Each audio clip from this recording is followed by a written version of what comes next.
there's a difference between the friend that tells you what you want to hear and the friend that tells you what you need to hear.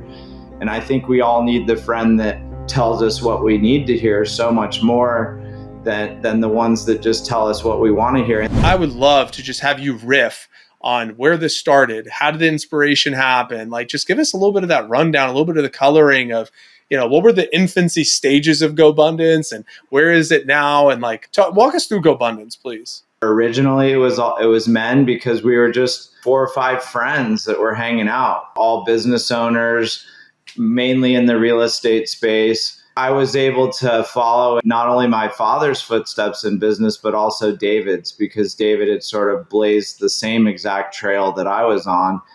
And so being a mentee of David's and then a friend and an eventual, business partner in GoBundance, what he led me to was a peer group that he had started with a couple of his buddies, Pat Hyben and Tim Rode.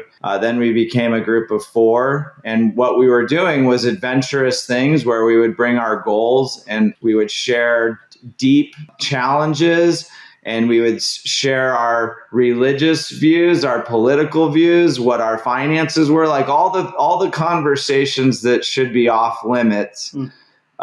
If you're not supposed to talk about religion and politics and finances, right? Like that's kind of the era of our parents or their generation.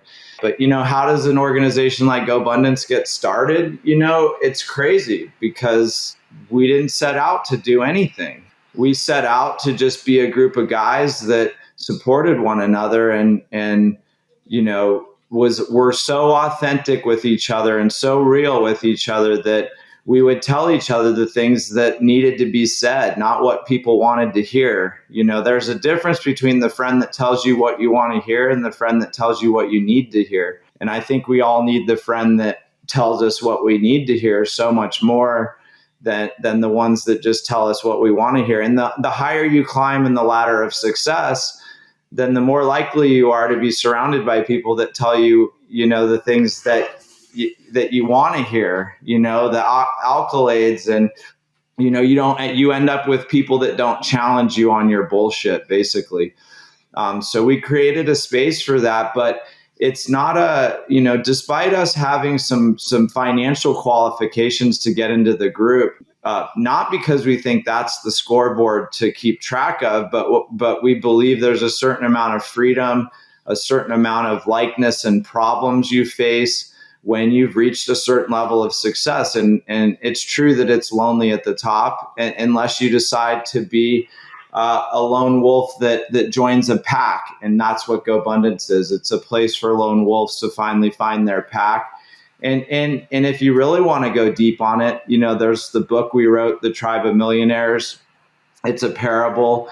It's a great story. There's some truth to the story, but it's by no means like a true story. But, there's parts of truth to all the stories that Ethan, the character, experiences, including, he was estranged from his father, who was a founder of GoBundance, and then meets the founders of GoBundance as pallbearers at his father's funeral, and then they take him under his wing. And it's a beautiful story of probably a deeper symptom that we have in humanity, which is that, we're kind of fatherless, if that makes sense. And GoBundance is sort of a place where we sort of get to be that father figure for each other through holding a collective values around what does it mean to be a healthy, masculine man who still has an open heart, who cares about their community, who still goes on adventures and kicks ass in business,